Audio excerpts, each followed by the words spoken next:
wa ma khalaqtul jinna wal insa illa liya'budun. Dan tidaklah Aku ciptakan jin dan manusia kecuali untuk beribadah, untuk menyembah.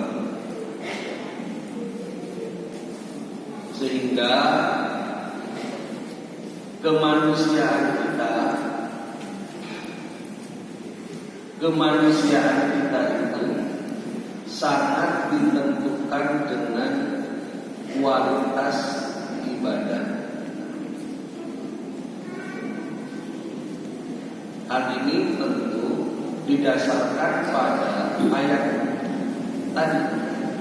Allah tidak menciptakan kita manusia kecuali untuk beribadah.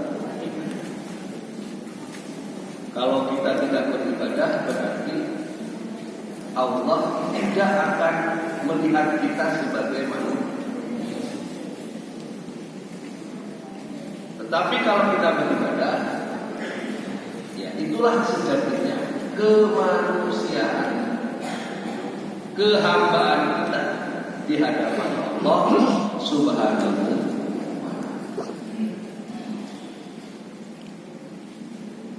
Persyarikatan Muhammadiyah di dalam tuntunan pedoman hidup Islami, warga Muhammadiyah mengajak kepada warganya khususnya dan kepada umat Islam secara keseluruhan bagaimana bisa melaksanakan ibadah makhluk dengan sebaik-baiknya dan juga menghidup suburkan amal nawafil. Nawafil menikah jamak dari nafilah. Jadi nafilah menikah kata tunggal, jamaknya nawafil. Bisa dikatakan amal nawafil atau ibadah nafilah itu ibadah sunnah. Bahasa lain tatawuf. Sesuai dengan tuntunan Rasulullah SAW serta menghiasi diri dengan iman yang kokoh, ilmu yang luas, dan amal soleh yang tulus sehingga tercermin dalam kepribadian dan tingkah laku yang ibadah itu kemudian menyarankan kita sebagai seorang muslim agar senantiasa didasarkan pada keimanan yang kokoh, keluasan ilmu. Kita diperintahkan oleh Allah agar melaksanakan amal itu betul-betul karena pengetahuan. Wala taqfu ma laysa laka bihi ilm. Kita tidak boleh mengikuti sebuah pendapat, melaksanakan sebuah ibadah itu tanpa kita tahu ilmu. Maka ilmu itu menjadi penting. Belajar itu menjadi penting. Ketika kita hendak ibadah, kita harus belajar. Tidak sekedar bereke atau tidak sekedar ikut, tetapi kita harus memahami betul kenapa seperti ini, kenapa seperti ini, dan dilengkapi atau disempurnakan dengan amal soleh. Artinya ibadah itu kemudian juga harus tidak hanya sekedar ibadah untuk diri kita dampaknya, tetapi juga harus memiliki dampak bagi kehidupan orang lain. Dan itu tercermin menjadi kepribadian dan tingkah laku kita sebagai seorang muslim. Bapak Ibu jamaah yang dimuliakan oleh Allah Subhanahu wa ta'ala. Lantas ibadah itu seperti apa? Ibadah itu apa? Dalam pandangan Majelis Muhammadiyah, ibadah itu dimaknai dengan at-taqarrub ila Allah bimtithali awamirihi wastinabi nawahihi wal amali bima adina bihi as-sari. Ibadah menika mendekatkan diri, at-taqarrub, mendekatkan diri kepada Allah dengan melaksanakan segala perintahnya dan menjauhi segala larangannya serta mengamalkan apa saja yang diperkenankan oleh Allah Subhanahu. Dari pengertian ini kemudian dikenal ada dua istilah ibadah. Mungkin Bapak Ibu pernah juga mendengar. Yang pertama, ibadah yang sifatnya umum. Ibadah ibadah yang sifatnya menapa, yaitu segala amalan yang diizinkan oleh Allah. Dan terus tolabul ilmi itu bagian dari ibadah. Insya Allah Bapak Ibu pindah dari rumah ke sini itu dalam rangka karena di sini kita mengerjakan sesuatu yang diizinkan oleh Bapak Ibu pergi ke tempat bekerja itu ibadah, karena bekerja itu sesuatu yang diizinkan oleh Allah. Bapak pergi ke sawah itu ibadah, karena itu sesuatu yang diizinkan oleh untuk bercocok tanam. Atau Bapak silaturahim nengok cucu, cucunya ada di luar kota, kangen, tapi anaknya putranya nggak bisa ngantar ke sini. Akhirnya Bapak yang ngalah, diberikan tiket oleh putranya kereta api. Dah bismillah berangkat ke sana. Taruhlah misal ke Purwokerto, sudah naik kereta ke sana. Itu ibadah, karena silaturahim menengok cucu bagian dari sesuatu yang diizinkan oleh Allah. Terlebih di sana mungkin Bapak ketemu dengan, karena Bapak ternyata aslinya sana, sekalian pulang kampung ketemu saudara yang lain dan seterusnya. Dan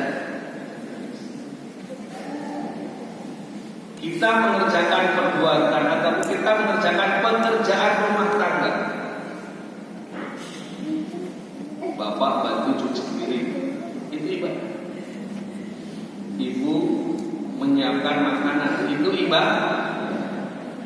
Jadi jangan berpikir kemudian itu beban bagi kehidupan, tetapi itu bagian dari cara kita untuk mendekatkan diri kepada Allah.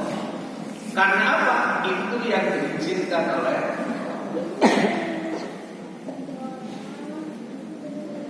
Tetapi ada catatan. Menurut Pak Azhar Basir itu pernah jadi ketua pimpinan pusat Muhammadiyah setelah Kiai Haji A.F. Harapan A.F. itu beliau yang lebih lama karena lebih alim, lebih pernah belajar di Mesir dan sebagainya. Tapi qadarullah, justru beliau memimpinnya hanya 4 tahun 90 terpilih, tahun 94 selesai. Kenapa? Karena beliau dipanggil oleh Allah Subhanahu wa ta'ala. Nah, Kiai Haji Ahmad Azhar Basir mengatakan bahwa ibadah dalam arti yang umum itu adalah menjalani kehidupan untuk memperoleh keridhaan Allah dengan mentaati syariat.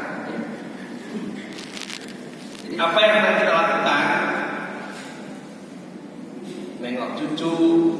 anak, mengerjakan pekerjaan rumah tangga, bekerja, silaturahmi, datang pengajian, niku akan dimaknai ibadah ketika kita niatkan untuk mendapatkan keridhaan Allah.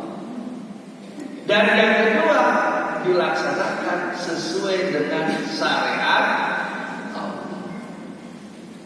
Kalau bekerja tapi pekerjaannya korupsi, ya bukan, karena tidak sesuai dengan syariat. Kalau mengerjakan pekerjaan rumah tangga tapi niatnya sambil menggerutu dan marah-marah, ya ibadah bukan. Ibu siapkan makanan tapi sambil marah-marah, jengkel semalaman dan selesai. Jadi posisinya keridhaan Allah dan memenuhi syariat. Makanan yang dihidangkan, makanan yang halal, yang thayyib, itu bagian dari ini ibadah dalam makna umum. Kemudian ibadah dalam makna khusus, yaitu apa yang telah ditetapkan oleh Allah akan perincian-perinciannya, tingkah dan cara-caranya yang tertentu. Jadi ibadah khusus menikah, ketentuan, tata cara, semuanya telah ditentukan oleh Allah Subhanahu wa taala dan Rasulullah sallallahu alaihi wasallam. Dalam penjelasan pedoman hidup Islami, ibadah khusus itu yang dimaksud adalah ibadah yang sesuai dengan Quran dan Sunnah Rasulullah sallallahu alaihi wasallam.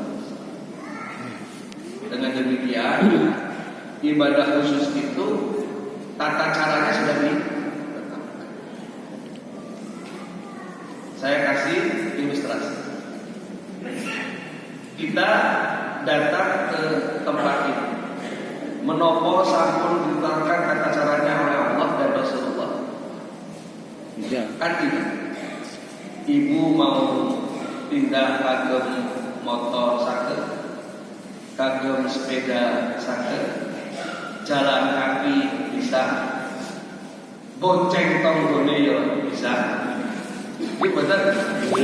Karena di jalur, kalau di jalur udah berangkat. Nah di jalur ya. Di sini pun sama, nggak ada ketentuan harus pakai pakaian putih, seragaman ada. Kalau pakai seragam boleh kan? Ya boleh. Gak pakai seragam boleh? Boleh. Asal baju gak boleh. Bajunya harus menutup. Bapak juga sama di sini. Mau pakai kaos boleh. Pakai baju koko boleh. Berarti tidak ada ketentuan secara spesifik. Berarti itu ibadah. Tetapi kalau bapak sholat, niku wonten keten cara takbirnya seperti apa, bacaannya seperti apa, waktunya kapan. Puasa itu ada ketentuan. Kapan yang dibolehkan puasa, kapan yang tidak dibolehkan. Kapan waktu mulai puasa, kapan berakhir waktu puasa. Niku wonten. Pindah haji sama, wonten tekan. Daripada mahal, pindah hajinya ke Parangtritis. Tidak bisa. Oh, kan ada Ka'bah yang dibuat Ka'bah pada TV saat ini di Semarang itu wonten kula biasa dampingi mahasiswa dan Semarang. Terakhir malah dampingi guru TPA tempat saya pengen lihat miniatur Ka'bah di Ungaran. Muhammadiyah seperti Muhammadiyah BS kita sedang membuat itu di daerah Balikpapan. Jadi mudah-mudahan kalau sudah jadi pengurus pengajian juga ngajak jalan-jalan katanya. Riklah dakwah. Kalau ke Semarang nggak apa-apa ya jalan-jalan. Riklah dakwah pengajian jamaah masjid. Nanti di sana bisa mampir ke masjid atau ke pengurus kegiatan yang mana saja ada komunitas. Nah, indah haji itu ada ketentuannya. Pakaiannya seperti apa, ketentuan berihram seperti apa. Itu yang namanya ibadah khusus, ibadah mahdoh. Nah, ibadah mahdoh itu ibadah khusus. Ibadah umum itu namanya ibadah ghairu mahdoh. Kita berarti kalau melaksanakan ibadah mahdoh itu harus memperhatikan tata cara, memperhatikan syarat, memperhatikan dalil yang memerintahkan. Sehingga wonten dalam kaidah usul fikih dikatakan al-aslu fil ibadati at-tahrim illa ma dallat dalilu ala ibahati. Banyak istilahnya tapi hampir sama. Al-aslu fil ibadati al-butlan hatta yadullu dalilu ala awali. Dan seterusnya itu banyak istilah. Tapi pada hakikatnya dalam prinsip melaksanakan ibadah mahdoh menikah hukum asalnya adalah haram kecuali ada dalil yang memerintahkannya. Hukum asal di dalam pelaksanaan ibadah menikah adalah haram kecuali ada dalil yang memerintahkan. Sholat itu awalnya tidak boleh kecuali ada perintah as-sholatu ala waqti. Sholat itu kemudian kita mau berarti wonten waktu-waktu yang kita diperintahkan untuk. Kalau kita sholat di luar waktu itu, ya tidak. Ibu tiba-tiba sedang galau, sholat aja. Sholat apa? Sholat anti galau. Ini kok banyak kata-kata kok sholat anti? Ya sholat itu ada ketentuannya, apa sholat wajib atau sholat sunnah. Nanti kita tiba-tiba ada kita sholat ini sholat apa misal dia sholat aja 2 rakaat, dia apa sholat pokoknya sholat aja. Harus dijelaskan ada nggak ketentuan sholat sunnah itu di dalam aturan Al-Quran maupun sunnah Rasulullah Sallallahu Alaihi Wasallam. Nek boten enten ya nggak boleh kita.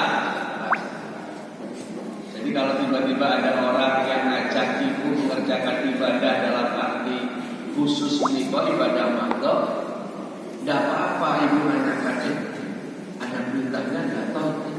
Ya jangan bilang mana dulu haram itu. Halus-halus saja. Wonten perintahnya wonten tahu. Oh perintahnya dulu.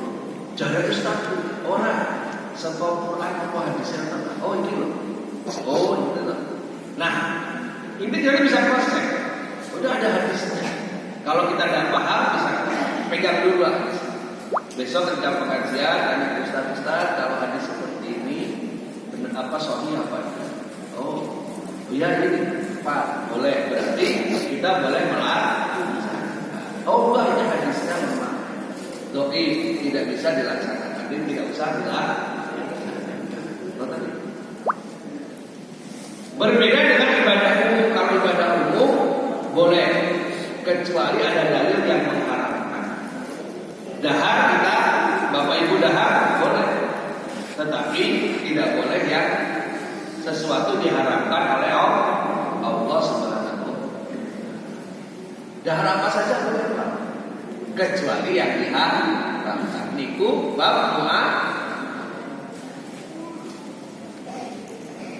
Sampai di sini mungkin bisa dipahami nih bagaimana kita memahami makna ibadah.